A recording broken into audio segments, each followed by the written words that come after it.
Sénégalaises et Sénégalais, je vais commencer mes propos par rendre grâce à Dieu et aussi avoir une pensée pieuse et affective à l'endroit de nos morts et de nos malades. Je prie pour le repos de l'âme de nos décédés du Covid-19 et souhaite un prompt rétablissement aux malades. Un grand merci à tous les acteurs de la santé qui sont en train de faire un excellent travail. Merci au gouvernement pour les mesures prises et à toute personne qui participe à la riposte contre cet ennemi invisible et dangereux. Que le Tout-Puissant nous aide à gagner le combat. Il y a de cela 2 mois, le Sénégal n'avait enregistré que 10 cas. Frontières fermées, rassemblements interdits, transport interurbain interdit et d'autres mesures pour lutter contre la propagation du virus au niveau des populations. Ces mesures sont jugées efficaces, mais pourtant, les cas ne cessent de s'augmenter. Pour riposter contre cette augmentation, l'état d'urgence assorti d'un couvre-feu a été décrété, mais les cas ne cessent de s'augmenter. Il y a donc lieu de se poser la question de savoir alors qu'est-ce qui se passe. Des experts dans maints domaines nous ont donné des explications contraires les unes les autres. Cependant, rien n'a changé. Beaucoup d'acteurs convoqués pour prendre des décisions et trouver des solutions au moment où d'autres dénoncent la mauvaise gestion. Face à tout cela, le président passe à l'assouplissement des mesures en prenant d'autres décisions telles que la réouverture des lieux de culte, des marchés et des établissements, prétextant que nous devons apprendre à vivre avec le virus, que nous devons sauver notre économie.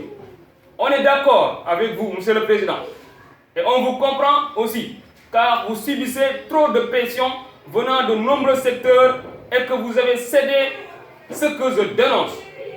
Maintenant, s'agissant des mosquées, l'heure où nous sommes, alors qu'une guerre a été déclarée par le président lui-même il y a de cela 1 mois, c'est lui-même qui revient encore pour nous dire que nous allons encore devoir lutter ou bien affronter le virus. Maintenant, affronter un virus sans tenir compte des réalités socio-économiques de notre pays, ce sera tout un problème. Ce que nous comprenons par ces mesures prises, c'est que vraiment, il a démissionné. Parce que la loi d'habilitation qui a été votée au niveau de l'Assemblée nationale, qui lui donne les pleins pouvoirs de diriger, ne signifie pas vraiment de faire ce qu'il veut et de ne pas tenir compte de nos réalités. Ces mosquées-là ouvertes n'étaient pas à l'ordre du jour. Parce que, vraiment, les rassemblements étant interdits et le virus continue de se propager, les cas communautaires créent des paniques au niveau des populations. Alors on nous dit aussi que nos parents qui sont souvent dans les mosquées sont les plus exposés. Maintenant, pourquoi on ouvre les mosquées? Parce que la religion nous dit que dans ces genres de situation, le mieux voudrait qu'on ferme tout, éviter les rassemblements. Maintenant, si face à la pression, il cède, je pense qu'il a fait un geste de responsabilité en tant que président. Ce que nous voulons, nous, c'est quoi? C'est d'être à l'abri du virus. Et pour cela, il nous faut rester à la maison, mais non d'aller dans les mosquées, ni dans les marchés, ni aussi encore dans les établissements. Les mosquées là-bas, on ne peut pas contrôler tout le monde. On est au Sénégal, on sait que l'homme sénégalensis est un homme compliqué. On sait aussi qu'il est un homme qui n'arrive pas à s'adapter des situations. L'habitude est une seconde nature. On a beau chasser le naturel, mais ça refait toujours surface. Ceci dit que vraiment, les chefs religieux doivent comprendre que vraiment, actuellement, l'heure n'est pas à l'ouverture des mosquées, mais à ses fermetures. Donc, nous devons encore fermer les mosquées, fermer les établissements et rester aussi chez nous et que l'État nous aide vraiment à bien pouvoir gérer la situation, qu'il nous donne à mieux vivre et qu'il nous confine. Mais sortir, affronter un virus qu'on ne voit pas, alors que nos plateaux médicaux ne sont pas au rendez-vous, nous n'avons pas encore beaucoup de médecins qui sont compétents en ce domaine, le mieux voudrait qu'on ferme, vraiment. Maintenant, en ce qui concerne les marchés, on ne peut pas contrôler. Cela seulement va faciliter encore la propagation du virus au niveau des communautés. Alors que pour l'instant, on n'arrive pas à gérer les cas communautaires. Et aussi, pour ce qui est de l'école, encore une fois, Monsieur le Président, l'école pour l'instant, nous les élèves, nous ne sommes pas encore prêts pour retourner dans les écoles. Même nos parents aussi ne sont pas encore prêts pour que nos fils retournent dans les écoles. Pourquoi?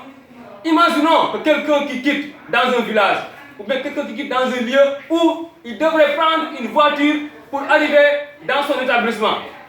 Imaginez-vous donc que dans la voiture, il stoppe là-bas le virus, il l'amène à l'école, il le contamine à un élève, celui-là part à la maison, il le contamine à ses parents.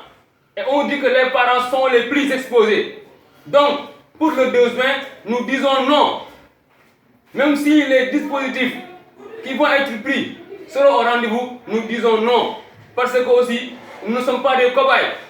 Si vraiment, lui et son gouvernement acceptent de faire des réunions ensemble, nous aussi, nous allons continuer de travailler dans les écoles. Mais eux, le gouvernement et les membres, ils font les réunions à travers des vidéoconférences et encore ils nous disent d'aller nous à l'école pour apprendre. Mais ils se prennent pour qui? Le Sénégal, c'est le Sénégal de tous. Le fait de donner une loi d'habilitation ne signifie pas qu'il doit faire ce qu'il veut. Non. Mais il doit encore tenir compte de nos réalités. Nous ne sommes pas encore prêts pour lutter contre cette pandémie. Parce que désormais, à 21 cas de décès, regardez, ça devient une catastrophe. J'étais partie des premières personnes qui avaient dit que nous devons fermer les frontières. Il y a de cela pendant 3 mois, alors que le virus commençait à venir à Italie. Parce qu'on savait que cette pandémie, ça va se propager au niveau du monde. Et une fois arrivé en Afrique, on sait que nous ne sommes pas prêts pour lutter contre cela. Donc le mieux serait quoi? De fermer les frontières. Mais ils l'ont fait tardivement.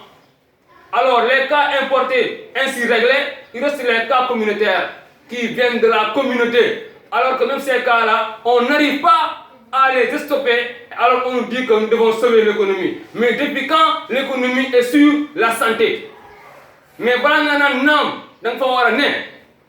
ceux qui doivent gérer l'économie, ceux-là ont besoin d'une bonne santé. Alors, sacrifier sa jeunesse, à les envoyer dans des écoles, ça, c'est sacrifier son pays. Parce que j'ai l'habitude de dire que la jeunesse est la force motrice du développement d'un pays. La sacrifier, c'est sacrifier son pays. Nous aussi, nous aimons notre pays et nous voulons vraiment combattre le virus. Mais actuellement, avec ce rythme, avec ces décisions prises, Macky Sall, le président du Sénégal, est en train de faire un reculade. Il est en train de reculer, alors que ce n'est pas normal. Actuellement, nous avons besoin de lui. Il doit nous aider, prendre des mesures beaucoup plus drastiques, mais non à l'assouplissement. Alors que les cas augmentent, ce qui est très flagrant. À 10 cas seulement, il a fermé tout. Et aujourd'hui, en 2000 cas, il ouvre tout. Mais la logique ne veut même pas ça.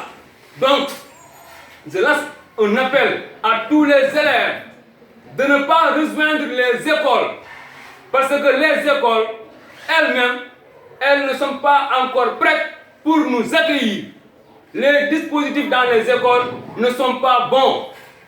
Des écoles dont il y a manque d'eau, des écoles dont les toilettes sont débordées, des écoles où dans les classes il y a 50, 60, 70 élèves. Mais comment on va faire?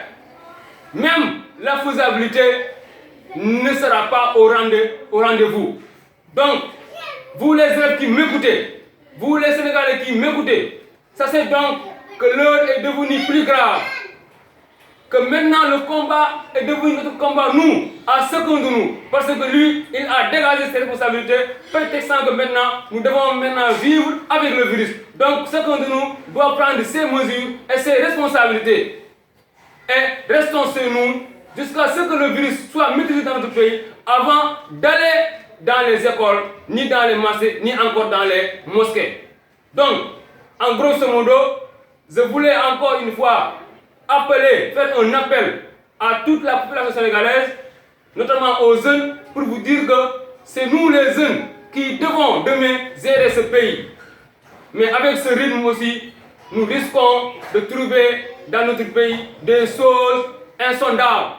Maintenant, sachons que, ayons la conscience, puisque cette conscience est conscience de quelque chose.